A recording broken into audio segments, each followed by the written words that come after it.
Hey everyone, you just got stuck at a four-way stop. I'm Brock with No K, and today's show is brought to you by Chase. Not the bank, but Chase Effectivo, my co-host and editor. What's going on, man? This episode is brought to you by Chase. Not the bank, but me. We have special guest, bad boy of comedy, Mac Kepper. We'll check him out later on in the episode in our Turn On Your Headlights segment. So, Chase, you've been telling me to record everything all the time, and I think that's too much film to go through for myself, too much film to go through for you. So I only turn the cameras on when people say, like, hey, I want to be a part of what you guys are doing. There are some things that we miss that are hilarious that I think we need to talk about as well. So last night, a beautiful woman walks up to the car, hops in. I say, hey, how you doing? And the first thing she says to me is, I just had sushi, just so you don't think it's my pussy or something. Meanwhile, you were like, thinking, damn, I was what's taken this? This aback, girl needs to and I take a bath. Sheesh. And she was like, I that's thought my for sure- spicy tuna roll. I thought for sure she was going to want to turn the cameras on, and I was hoping she would have some funny stories because that put me in a good mood. So let's get straight into the stories. Today we're going to take a step out of the driver's seat, and we're going to hop into the cockpit. These next three stories are all travel stories, so let's get to it. This is your captain speaking. We're at the Four-Way Stop podcast, requesting clearance for takeoff. Please put on your seatbelt. If you wanna go and take a ride with me, we're three women all crammed in the back seat. Oh, why do I live this way? Must be the funny. But if you wanna take a free ride with me, make me laugh from the back of my Camry. Oh, why do I live this way? Must be the funny. You just got stuck at a four-way stop. Okay, so I would go out as like a family. We'd visit my grandparents who lived in Maine for years. Okay. And one year, I was probably like one, and we took a babysitter. And right when we got there, she had never met my grandma before, and she goes to my grandma like, "Oh, I need to use your washroom." And my grandma thought she said washer. Oh. And I guess there was like a laundry machine, and I guess there was like something up with the laundry machine. It was kind of janky. So she goes, "Need to use your washroom." And my grandma goes, "Oh, do you have a big load?" And the babysitter goes, "No, I just need to pee." So,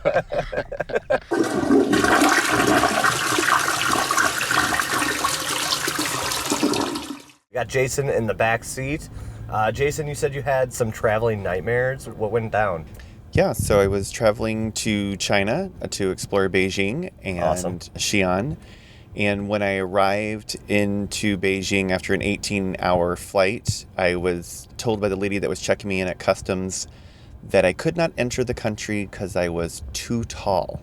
I mean, I know they're not super tall over there, but that's pretty ridiculous. But that's insane. What all happened? So I was put in a detainment area where I had to wait for the doctor to get there. About 3 hours later, Oh, man. a doctor shows up, asked me point blank why I'm being detained, and I turned to him and told him that the lady had informed me that I needed to be detained because I was too tall. And he just started laughing uncontrollably, looked at me, was shaking his head, and eventually said, "You're not too tall to get in the country. She was just detaining you so that she was hoping that her daughter would get to the airport prior to the medical examiner, just so that eventually she could introduce me, have me marry her daughter, and bring her to the United States." Oh, perfect. And how did that work out? Did you end up meeting her daughter? No. No. Okay, bummer. As soon as he told me I was cleared, I was running for the door. We got Arco in the back seat. Arco, you had a story about when you smoked weed back in India? Yeah, Let's hear that. So we were looking for a spot just to, maybe smoke one with the friends, and Okay. everyone was there right there. And we started off like looking for a spot. It was all blacked out at that point, and it was raining heavily. Okay. So we were carrying our umbrellas out, and we started walking. We lit it up, and then it so happened We stopped at one place thinking that, hey, this is totally secluded area, like no one is here. And we looked on our right, there was just one house and it has one bulb that's glowing, and we were like, hey, chill, no one is there. People were looking at us, but still we were like, no, it's fine, let's do it. So there's people looking out you, Yeah, looking like at the just two window, people. out the window. Yeah, just two people. Okay. Two people, and we smoked one entire joint over there, and after a few minutes, the lights came back to that place, and we were standing right in front of a police station. And where the cops that were looking at us. Oh no. And we were the whole trip went into a paranoia. I'm sure. And did you guys have anything like still on you? Yeah. Okay. We had, and we were about to do it. Like, so we thought it was a small one, so we wanted to make another one and smoke it right there. But then we were so scared, and we were newbies. To be honest. We were newbies at that point. But you had also mentioned earlier that it's super illegal in India, and you get in real big trouble if you get caught with it. Anywhere. Yeah. Like even like some of my friends have caught, but it's like you had to pay a lot to the cop to keep his mouth shut. Yeah. At that point. Is that a normal thing to like? Is bribery? No, okay. you just have to be street smart to talk it out of your way. Hope that you got a cool cop that is willing to bargain a little bit. Yeah, you could say that you were just trying it out for the first time. Yeah. We don't know about it. We try it out every day for the first time. Yeah, we just tried out this morning. Oh, nice. That's how you go. Smoking weed in India. Yeah, doing drugs abroad, a risky business. Hey, I will say that babysitter story, I know it's pretty short, but that is one of my favorite stories. To me, it's the essence of this podcast, and what we're looking for is... You've got a big load, and if you're tall and handsome and in China, you're going to come home with a wife. Yeah, I mean, that's just, look, like, being tall is a natural advantage in this world, and... Everywhere else for me around the world, everyone else is short. So you got that natural advantage. You're just going to be treated like a king, or you'll be treated like a criminal and be detained in China because you're criminally tall. Sir, you're right, so tall. Chase. We need to inseminate my daughter immediately. Excuse me, what? We're going to need a semen Chase. sensor. All right, shut up. Sir, come with me. I need to do a full cavity search shut and the jack fuck you up. off into this cup so I can inseminate my daughter and have tall babies. Anyways, those stories were awesome. I love traveling. All right, Chase, I know you got some travel plans coming up. Have you had any travel nightmare stories? I mean, too many to count, but I'll tell you one story because we're doing a rideshare kind of podcast, stories about rideshare or in a rideshare, I guess not about it necessarily. So, a few years ago, I'm in Bangkok. And I bet you are. Banging cocks, baby. I am on the way to a Cuban cigar bar per my sister's recommendation. My sister lived in Thailand when I was there visiting.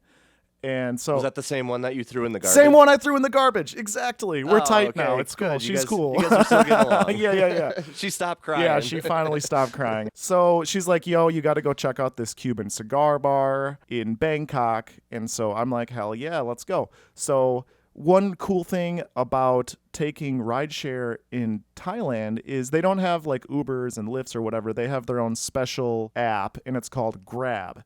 And what's cool with Grabs is not only can you take like cars and vans and whatever. I'm already on board with that. The name alone just sounds Yeah. Yeah. And so you can also get motorbikes. You can get like motorcycle rides. So I'm like, this sounds cool. The traffic is insane in Bangkok.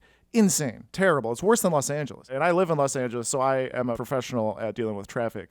And Bangkok is on another level. And so I'm like, okay, I'm going to call a motorcycle. We can scoot right through this traffic. So I go across the street. I call my ride, and I'm just standing there watching the app, watching the map as the bike keeps getting closer and closer. Finally, I see it's pretty close. The GPS is a little, it's not super accurate. And a motorcycle pulls up and he goes, hey. And I'm like, hey, are you my ride? And he goes, yeah, I'm your ride. And I'm like, sick. So I hop on the back and I'm like, I'm going to this cigar bar. And he's like, for sure, I got you. And then he starts driving in the opposite direction of the cigar bar. Now, I'm like a map nerd. I love maps. I study them, especially when I'm traveling, so I know where I'm going. I try to keep my sense of direction. So I know I'm going the wrong way. And I'm like, hey, look at the map. The directions on my phone are telling me a different way. And he's like, yeah, for sure, I got you. Shortly, I realize this is not my driver, and this is a random guy who just picked me up off the street. And so I get mad. So I said, wait, you tricked me. You're not my driver.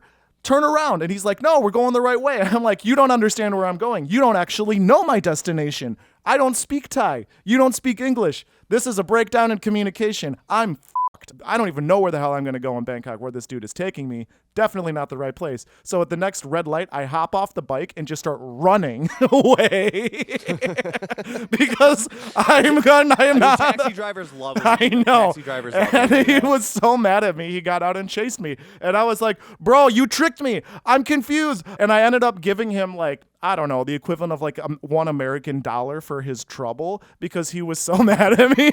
And I mean, looking back, it's like, yeah, I definitely should have like confirmed that it was my, the correct driver, but goddamn. Always confirm that you have the correct driver. All right. Well, this next story, we do hit back on the road. We get back into the driver's seat. Yeah. So the next story is exciting because it's a false DUI story. Brock's rider was pulled over, accused of being drunk when he was sober, and basically got his car. He did wish to remain anonymous just because it just happened and it was like kind of still. He's gonna retire early from the lawsuit. That's what's gonna happen. So that being said, let's get into this false DUI story. Yeah, false DUI. So False as you can tell, I'm a DUI. huge anime fan. Okay. And yeah, I was hanging out with some friends, checking out a concert near Ravenswood, I think. Okay. And yeah, so I was driving home pretty late, and yeah, I have epilepsy, so I had a seizure. Oh, okay. I'm medicated, so didn't expect it. Yeah. Needless to say, cops got called. Cops came over. And as one of my friends kindly reminded me, I'm pretty combative when I've had a seizure because I'm scared to death the cost of an ambulance and the ER. Right. So when the cops asked me to take a breathalyzer, I was pretty resistive because one of my friends took a breathalyzer once after getting pulled over and got COVID and didn't get the standard 2-week kind of in bed sick kind of situation, was pretty wiped out. He got COVID from taking a breathalyzer? He got COVID from taking a breathalyzer and was pretty wiped out for about 4 weeks. Wow. Almost a whole month. That's crazy. So in my seized combative self, I refused to take a breathalyzer. Was totally cooperative to take a field sobriety test. Yeah. As most people who have seizures will say, failed the field sobriety test miserably. My car was impounded, my driver's license was taken, and after I got all my stuff back in an evidence bag, I was put out on the street to fend for myself. Okay. So what would normally take me about a 30-minute drive to get home, took me 4 hours to get home, took 2 buses and a blue line. Oh. Once I got home, after talking to a friend about what had happened, I had learned that in that 4 hours it took me to get home, because I didn't have a photo ID on me, since the cops took my driver's license as a form of bail to let me go, I could have got arrested again and thrown in jail again. And my life could have been very well ruined. What for? For not having a photo ID. It's against the law to not have a photo ID. That's the funny thing. That's the gray area. It's not necessarily illegal to be in public without a photo ID, but you can get arrested if you don't have a photo ID. Interesting. Even if you're not doing anything wrong. Well, bring your ID, I guess. Bring your ID, folks. Yeah. Oh, that's Thankfully, wild. I did not get arrested again. Right, yeah. Keep yourself out of trouble after just getting out. Yes. The moral to this story is my lawyer thinks I have a tremendously good chance at suing the city of Chicago. Ooh, fun.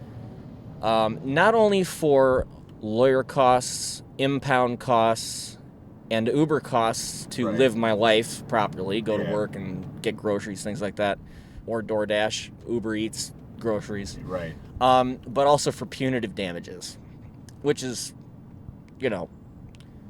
great to have that as a possibility Yeah. because it's cost me a lot of money to live. Yeah. The last few days. It does cost a lot of money to live every day. I hope you enjoyed that DUI story. We're not quite sure what ended up happening with the guy and his lawsuit against the city of Chicago. So I want to remind everybody that we have a hotline where you can call and give us an update. Some of the stories do not have a conclusion that makes us feel good. We want to know what happened to you. So give us an update. Call 616-666-9626. That's the 4-Way Stop hotline. Leave us a voicemail and we can either play it on the show or we'll just give a summary of what happened and update the listeners. I also want to take this time to do a little shilling because we haven't done that yet. I just want to remind you to please follow us on social media. We have an email list that we're building so we can send you an email exactly when we release a new episode. And also please give us a rating and leave us a review on wherever you listen to this podcast. With that being said, let's get into the next 3 stories. All right, and we're back with a 4-Way Stop, and we've got Olivia and Jez in the back seat.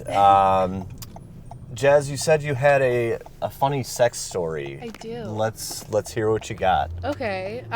So I met this guy on Tinder. Of course. I know. It always starts on Tinder. Or no, was it? It was Hinge. It was Hinge, Okay. not Tinder. Same Okay. thing. So a They're little bit of class. Yeah, a little bit of class. Okay. And so we go on a pumpkin patch date. Yep. And then after, it was a little weird, a little awkward because he's super, super tall, but he looks like he'd be intimidating. Complete teddy bear. Now, what is super, super tall? 6'5". 6'5". Okay, Yes. that's pretty big. Yes. And, And how I'm 5'6". Okay. So a good foot. yeah, a good foot. And so he's basically a teddy bear, and we go back to my place. Yep. Netflix and chill. There we go. Yeah. We start getting in the mood, and one thing leads to another. And so this is our first time actually getting pretty intimate with each other. Okay. Yep. And so I'm feeling it, he's feeling it, and then he basically whips it out and he puts it in. And after he puts it in once, he's like, "Oh, this feels so good." And I'm like, "I don't feel anything. Oh no. Is it in yet?" And then he's having the time of his life. He's like, "Oh, this feels so good." And I'm just sitting there I don't feel anything, but I don't want to hurt his feelings, so I'll go along with it. And so then he ends up finishing within 30 seconds. Okay. And Is there a problem with that? I'm just kidding. Just go ahead. considering this is our first time, Right. I would hope there'd be a little bit of You want to try and hold off for foreplay. Yeah, yes. a good at least 5 minutes Yeah, would have right. been a little doable. But so he pulls out, and then he goes, "Oh shit," and I'm like, "What?" And he's like, I may have finished in you," and I'm like, "Okay, so not only are you a one pump chomp, and debatably have a thumb down there, you now costed me a plan B," which I ended up making him pay for. But I was on birth control anyway, so we've all paid for a plan B at some point. So. So it's all happened. It's happened before. But yeah, it was a very interesting experience. So and did he actually ever penetrate you? We didn't find that out. I don't know. He said that he was because I felt it, and it was a half chub. Okay. And so I'm not too familiar with penises. Okay, yeah. As I'm a female. And so I don't really know if that's possible to like be half chub and finish. I mean, you can definitely like shove it in there and just it's not the greatest feeling, but like I just didn't feel anything. Yeah, I just didn't feel anything, and so I wasn't sure. Oh, that's very. But at least you got something out of it. Hey, I guess. yeah, at least one of you finished. All right, Yeah. well, that's been Jez's horror sex story. So, Olivia, did you come up with anything that you wanted to talk about today? I've been thinking. I have a lot of stupid stories in my life. Okay. So I have one for. Let me double check. Okay, so funniest breakup. I do have a really, really good funniest first date. Okay, let's go with it. So, per my best friend, I had Is a that her Hinge right date. here? Yes, that's Okay, her right awesome, here. Yep, awesome. Hinge date. So we got an online dating episode. Well, yes, kind of. I no longer do online dating because I don't like it anymore. I think you Smart. should meet someone in person and have a connection right when you meet them. But anyways, so I was just lonely and wanted a date. And this man, we were clicking on text, and that was the only reason I really met up with him, because you don't usually click like so easy on text. But I need to stop faking myself out with that, because that's not true. That's just not true. So the second I meet this man, I realize I do not like him. And I don't know what it is about him, but it's just, it's his vibe, it's his energy, the way he talked, and kind of he seemed so like weak. But he was taller than me. I was kind of confused. So we go out to get ramen. Good choice. Yeah, I love ramen, right? I'll go get some free ramen any day. When you guys were younger, what was the ideal place to go to on like a first date, like back in high school? Like, I would say ice cream. Ice cream. Yeah, Okay. ice cream. I would say ice cream too. For me, it was always Olive Garden. Oh, that's a good one. It's so well, we good. weren't that fancy Oh, in okay, high school. sorry. Not me. I was like, I'll settle for ice I cream. mean, I was trying to impress, Yeah, well, and I appreciate that. I would appreciate if someone took me to Olive Garden in high school. But anyway, Alright, keep so going, sorry. we go to ramen. Some great place. It was so good. I was so happy. And just as we're talking, I understand. I know I have very easy to read body language when I don't like someone. Okay. So it's very easy to read that I don't like him, but I also was assuming he couldn't read social cues because he kept telling me I was so mysterious because I was so like held back and like would only share a little bit at a time, and I was like, it's just because I don't like you. It's kind of crazy. Yeah, I was just uncomfortable. And Was he giving like creeper vibes? He was not or? creeper vibes, just giving like too young for me. He was just acting like he was in high school. Okay, Yeah. immaturity. And I was kind of like, I am 22, my guy. I cannot, this is why I deleted Hinge. So, we finish up with ramen, and this man, he had one drink at dinner. And because of that one drink, he had to spend the night at my apartment because God forbid he would drive home after one drink. I appreciate the safety. I appreciate. I mean, No, he wasn't no. There was no question about that. It was maybe max 2 drinks, if I am remembering right. I believe we went to a bar, and we had like one more drink. But like again, I wasn't feeling it, so I was like, I'm just gonna go home. And he was like, because he drove to my house or Okay. my place, picked and you then up we and then you guys went Ubered back. to ramen. Okay. And he was like, yeah. So I think he I should he already had plans of spending the night. that's clear to me now, right? As he's telling me that he has to spend the night. And so I'm like, okay, that's fine, whatever. And You're like, you're on the couch. I wish. But my roommate was home, and I didn't want to make my roommate wake up to a random man on the couch. So, and like, it was nice. late by the time we were getting home, and so I was like, okay, it's fine, right? And I had told him before we even got into bed, I was like, I don't want to do anything. It's our first date. I was very clear about that, right? Yeah. And he was like, that's totally fine. It's totally fine, right? And so I go into my little corner of the bed, and this man will not stop trying to cuddle me. And I'm like, I get it, but I don't like to sleep while I'm cuddling. Like, I don't like to cuddle while I'm sleeping. I like to be on my own. Like, I'll cuddle until I'll fall asleep and then roll over. I completely agree. And when you wake up next to somebody and they're just like breathing into your mouth. I know. And so, yes, that was the total of 3 hours of sleep that night because I could not sleep. I kept like literally kicking him away because I was like stop. Don't touch me. Just stop. Right. And it's not even nonverbal cues. You're giving him I'm like at this stop, point no, it's like and don't. physically hitting him, like kicking him in the knees, like stop it.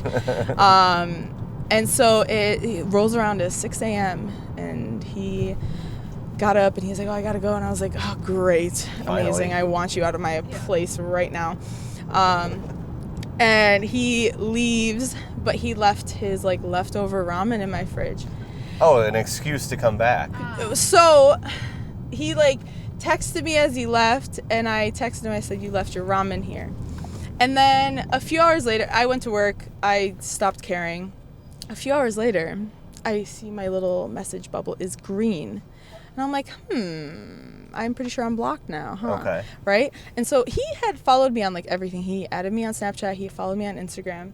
I checked everything, and this man's nowhere to be found. And then he unliked me on Hinge or whatever you do. Yeah. And I was like, wow. Okay. I really gave him the vibes that he doesn't. I think I know where this is going. What was missing from your apartment? Nothing. Oh, okay. Good enough. No, God help me if that man tried to touch anything in my apartment. I'm sorry. That's I don't even know you. Why are you trying to touch my stuff? He was goody two shoes too. So he was giving my little brother vibes. Okay. But taller than me, and I was just like, I can't do this. And yeah, but that was. Are you sure there was nothing missing from your You know what? The fact that he shut down everything. That was. There could have been, but obviously it wasn't valuable enough for me to notice that it was missing. Fair enough. That's good. Probably did one of those things where it was maybe he those little things, just the annoyance things that people would say. Maybe he took my nipple covers. I couldn't find my nipple covers to go out tonight, so maybe that's. No, I'm kidding. I had them. I had them a week ago. So this was months ago. Anyways, so that was I guess worst, but kind of funniest first date I've been on. I've never had a guy block me so quick. That's very interesting. But I was kind of you know what? Thank God, because I really don't want you to reach out to me again. I really don't want to come up with another lie. I was honestly, maybe I was probably gonna block you if you kept talking to me. So I'm glad you did it for me. I thought he was gonna come back for the ramen or something like that. You know how funny that would be? I would throw it at him. Right. Sorry. That's what happens. Not too much is going on. I am hopelessly single. Aren't we all? No, these two just got engaged. Oh, so bummer. We all are not. But I am, and it sounds like you are. Congrats, guys. Yeah, thank you. Yeah. Thank you. It's nice to be single. Okay. So I've got a breakup story to share. Okay, let's hear it. I met this guy on Bumble. His name was Michael. Okay.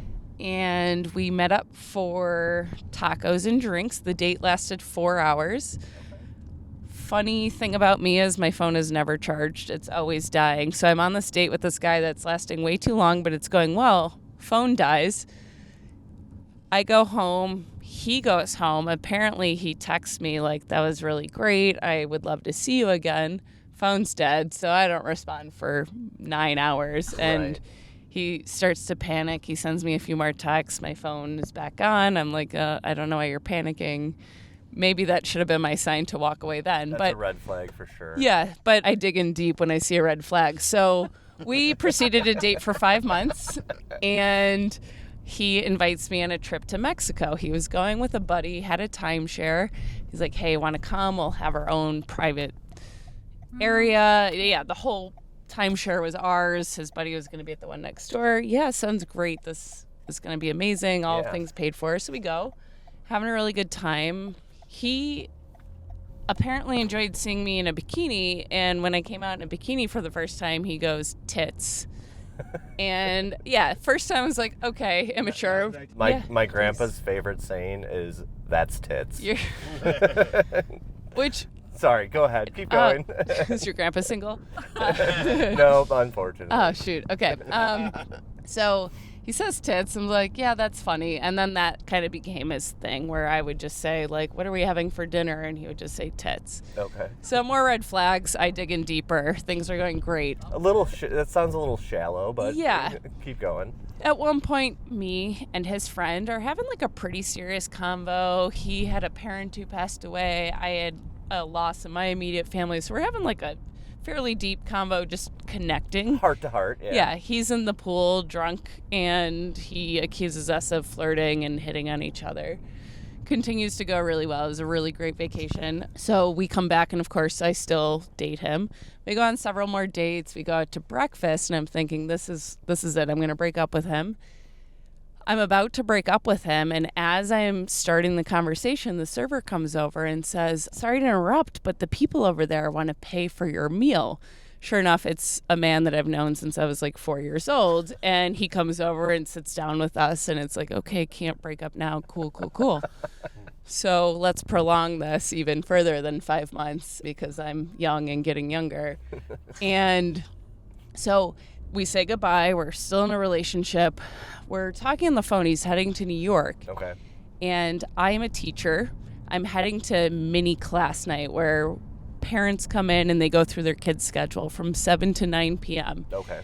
And he's texting me and he's like, we should like do a FaceTime. We should chat. And I'm like, at that time I didn't have a phone that was capable of FaceTiming. I was like, I don't have FaceTime. You mean the battery was dead? No. Well, yeah, that and it was an Android. So both of those.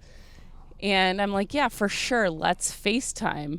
And that was the last time we ever spoke. We just ghosted each other. 5 months of dating, all the red flags. I'm building up all the courage to break up with him. Can't do it. And we just ghosted each other. Okay, awesome. Yeah, so...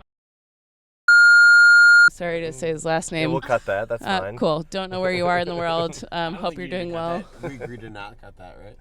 Yeah, I mean, I don't care, but... I don't know if he would appreciate I hope you're it. happy. So. Yeah, hope you're happy. I'm not. I'm still single, Michael. Still single, but probably happier than being with you, so win-win, I guess. And that is my story. That's a bummer, ladies. All those situations didn't really turn out the greatest. After recording with the last story, I started to chit-chat, and I'm also painfully single. So I was kind of like, hey, let's hang out and see if there's anything there. And she was like, okay, yeah, whatever. You should have said tits. Apparently that works. I don't know. So, we were chatting for a little bit via the phone. We had a date set up for a Wednesday night. That morning, I get a text from her just saying, I'm actually not feeling really well. I'm about to go take a COVID test. And I was just like, of course you are.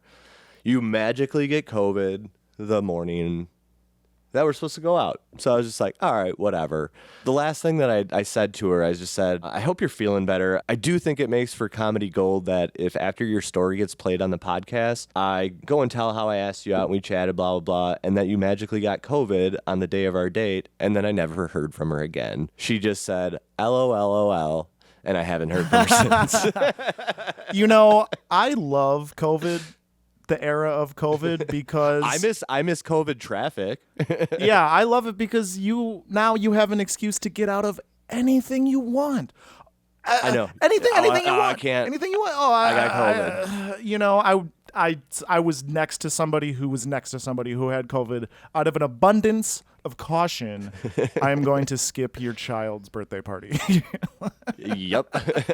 I'm so sorry. I'll be there next year. I promise. Tonight we've got Mac Knepper, bad boy of comedy and host of Bad Comedy Podcast. I definitely recommend checking it out. All right, so let's hit the road. So we got Mac here. Mac, you do a podcast, I heard? Yeah, Bad Comedy Podcast. I used to host shows at North Bar, but then it closed down. If the new fake North Bar reopens, I'll host shows there. But if they allow, for now, yeah. For now, I just go up on shows when I get booked, and then I host Bad Comedy Podcast with some of the best comics in the world. Who's your co-host on that? Jason Melton. Jason Melton? The fucking man. He's been doing comedy 8 years. He's a beast. Nice. How long have you been doing comedy? 1 year. 1 year? Yep. When did you start? Last June. June? Nice. I started back in October. Yeah, nice. Yeah. Too far behind you. And just kind of realized that I suck at doing stand-up, so I figured why not just hide behind a mic and a camera. No, dude, I love this idea. Like this is honestly a creative-ass, dope-ass idea. Yeah.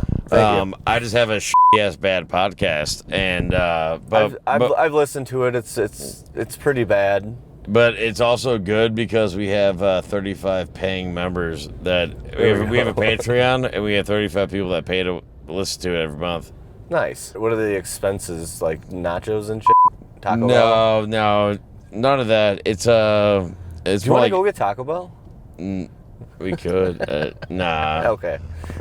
Let's go to, next time. That's a good idea, though, to be honest. Maybe the next time after. Next time I'm totally down. But the expenses are mainly when you upload videos. There's like a hosting thing, so that's like $12. And then when I do the album covers, not album covers, but like the covers for each episode, there's like a picture editing thing I have to use. Okay. So it's like $18 a month is the expenses. Any hilarious stories to throw on for us?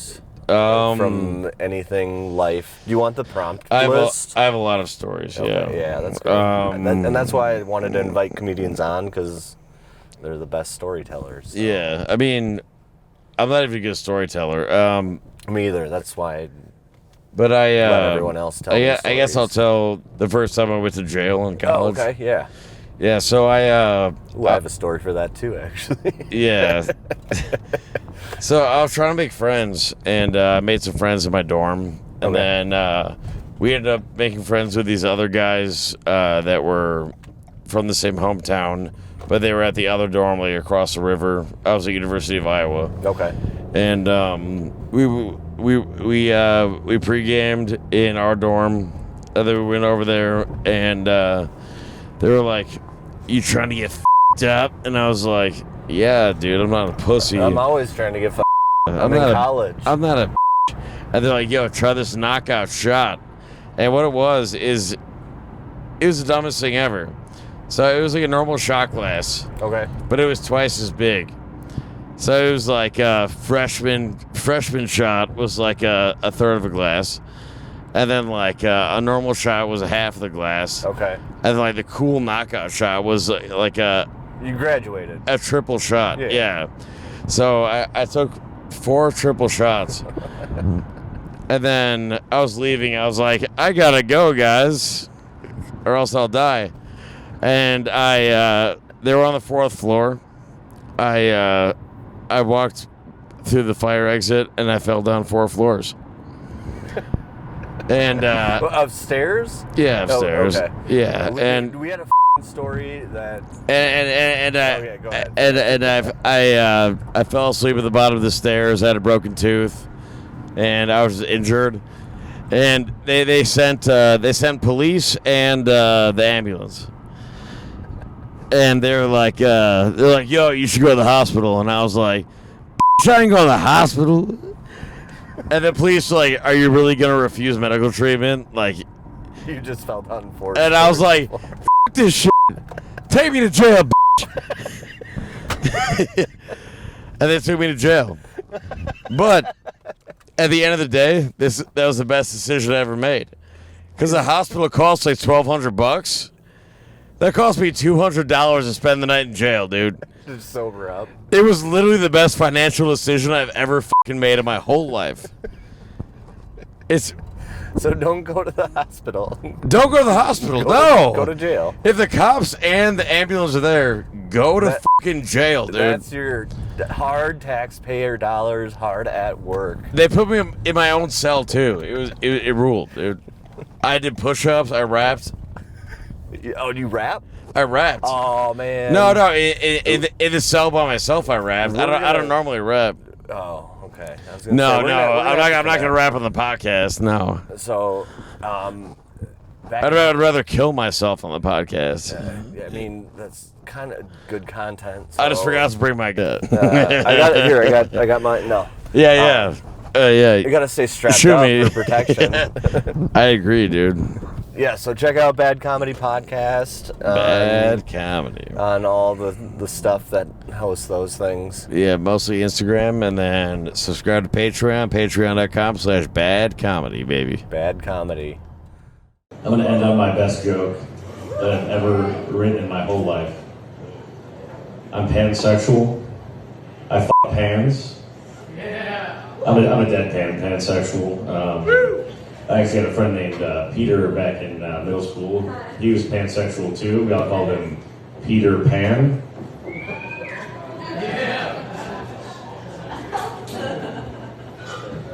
Peter Pan. Tim Allen stole my joke. Everyone obviously knows my famous pan joke, right? Right. This is Tim Allen's nuanced, stolen version of it. Took some kids to Disneyland and overheard a 13-year-old boy wondering if he may be pansexual since he loves skillets. So that's basically saying I'm pansexual, I love skillets. That ring a bell? Grand larceny. That ring a bell, huh, folks? Grand Hunter Hirsch responded to me. He said, shouldn't you be mad at the 13-year-old because he's the one that said it? How would he know that the kid's 13? You know? That's true. That's kind of weird. It's a fake story. That's weird. Yeah. Did he ask him his age? Was he on Epstein logs? Why was he taking some kids to Disney World? Yeah, what's he doing? He doesn't even say my kids. Yeah. He's like, I was taking some kids to Disney World. And then this random kid children. that happened to know I happen to know his age. Dude, you're right. Like, as you break it down, that is a weird tax. Tim Allen's a pedophile. Situation. Yeah. He was taking some kids to Disney World. Who knows where they came from? I'm happy that I upgraded from Bob Keane to Tim Allen. Yeah. Hey everyone, thanks for listening to episode 2 of the 4-Way Stop podcast. I just want to remind you that we are trading free rides for stories. So if you'd like to have a free ride, you want to get picked up, you're going out to the bar, or maybe you're at the bar and you want a free ride home, call us and leave a message, pitch your story. If we like it, we'll set it up and get you a free ride. Call the 4-Way Stop podcast hotline. The number is 616-666-9626. You can also email me, Chase, at 4waystoppodcast.com, or get in touch on social media. Thanks for listening. See you next time.